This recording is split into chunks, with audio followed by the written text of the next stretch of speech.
طيب معانا استمارة الفيديكس، هنتعلم ازاي نملاه مع بعض النهاردة بسرعة كده وبشكل مختصر.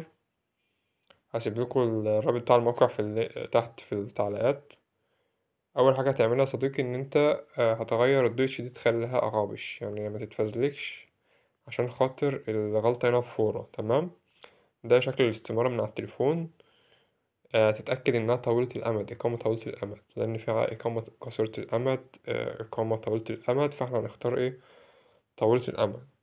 أول حاجة عندك هتلاقيها هنا بيانات الفرد.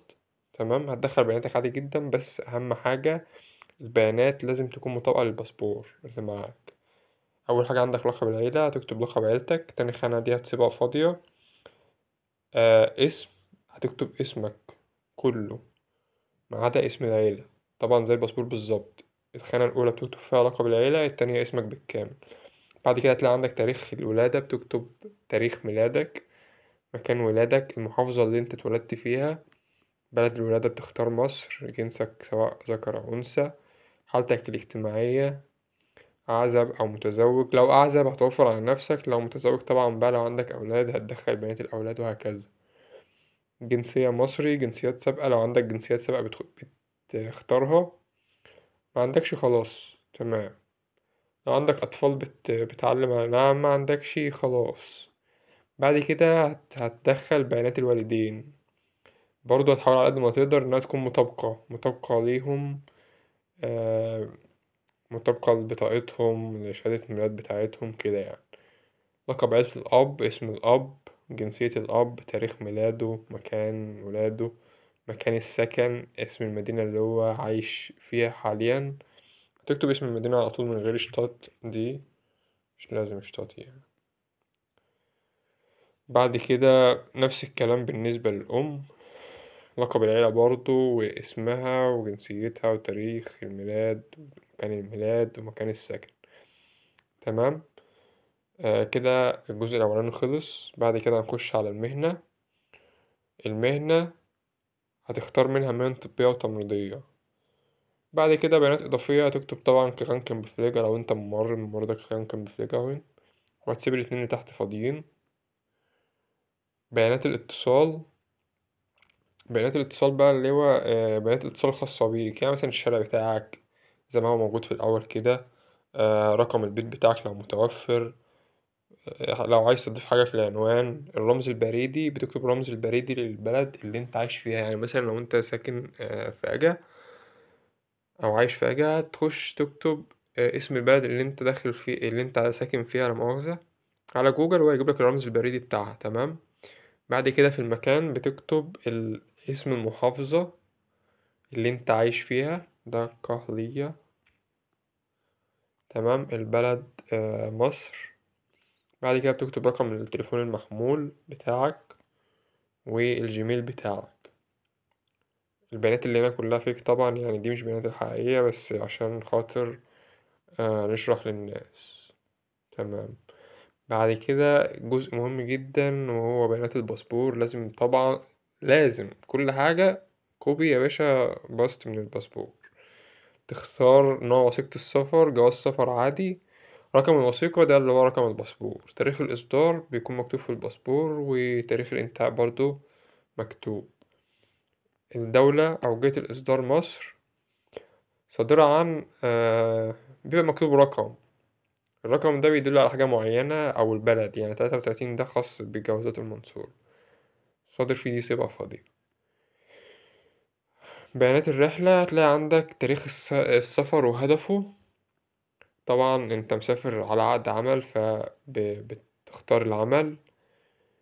العمل ايه، المزمع، معرفش ايه المزمع دي، بس ما علينا. هتكتب فيها بفليجة فك غفت في المكان اللي انت هتشتغل فيه، يعني مثلا بفليجة فك غفت ان اسم المستشفى بعدها.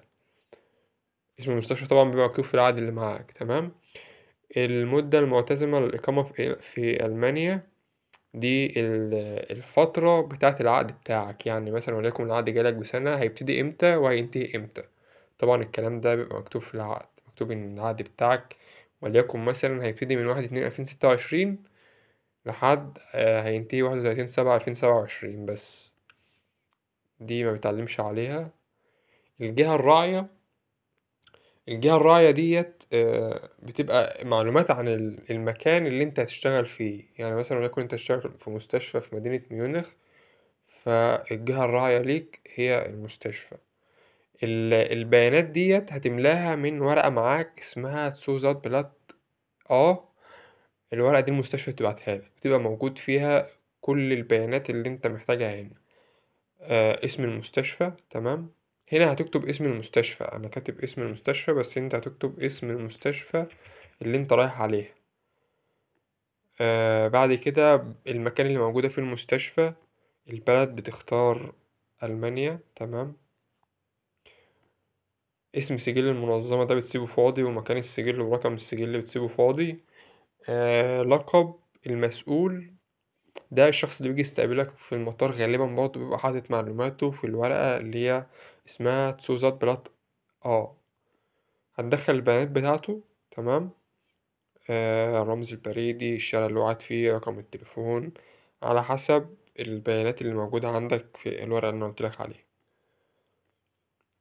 هتلاقي بعد كده موارد الإنفاق وتفاصيل حول الإقامة، تمام. هتقرأ بقية موارد يتم تأمين نفقات الحياة. دي بتاخد سكرينة وتبعتها للمستشفى، تقول لهم أنا هحط إيه، ده أسلم حل يعني. المستشفى بتساعدك وترد عليك، أو لو مش عارف تكتب، اكتب جهالت هنا إن أنت هتاخد مرتب وهتعتمد عليه في نفقات الحياة. فأنت ممكن تشيل دي كلها.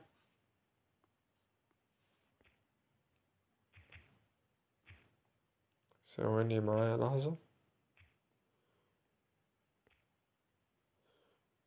وتقوم كاتب جهالت، يعني مرتب.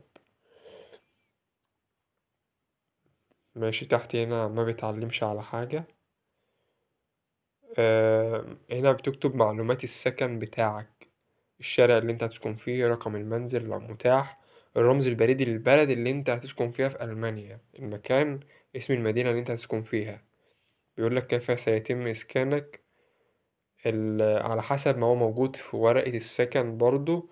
هل هم موفرين لك غرفة، شقة جوه غرفة، غرفة جوه شقة، سكن جماعي، على حسب بقى ايه اللي هم موفرين.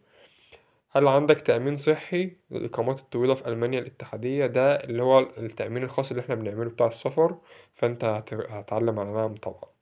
الاتنين اللي فوق دول ما بتعلمش عليهم.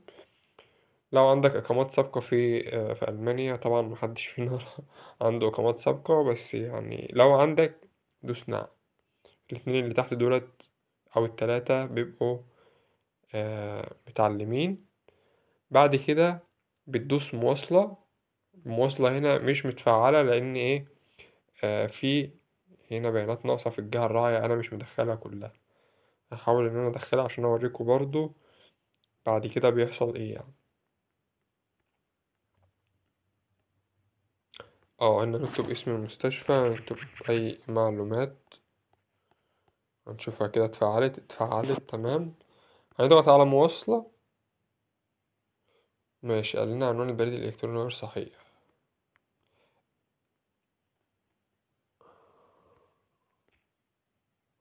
هنكتب أي عنوان بريد إلكتروني، وليكن مثلا أنا هحط عنوان بريد إلكتروني وهمي.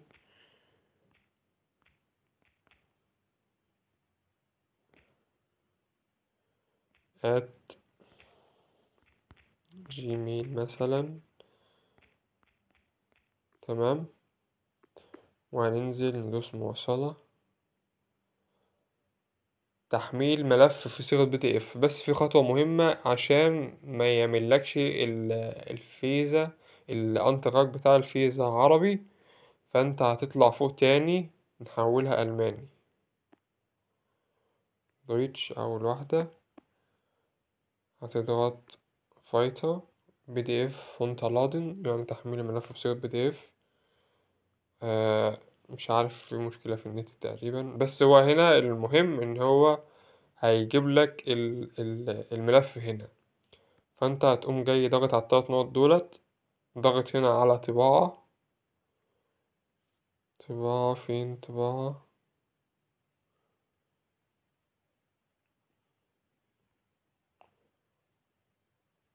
هنرجع للملف تاني عشان خاطر بس اوريكم بيتطبع ازاي، وليكن ده مثلا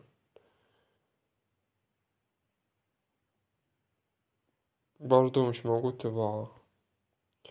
للأسف، ما علينا. ماشي، هتضغط هنا على PDF وانت لاضن، هتحمل PDF، هتضغط هنا على التلات نقط دول طباعة، هتضغط على الطباعة. بعد ما تضغط على الطباعة هتضغط تاني على التلات نقط، وهتتك حفظ الملف PDF، وبكده تكون عملت ال الملف PDF وتاخده تطبعه.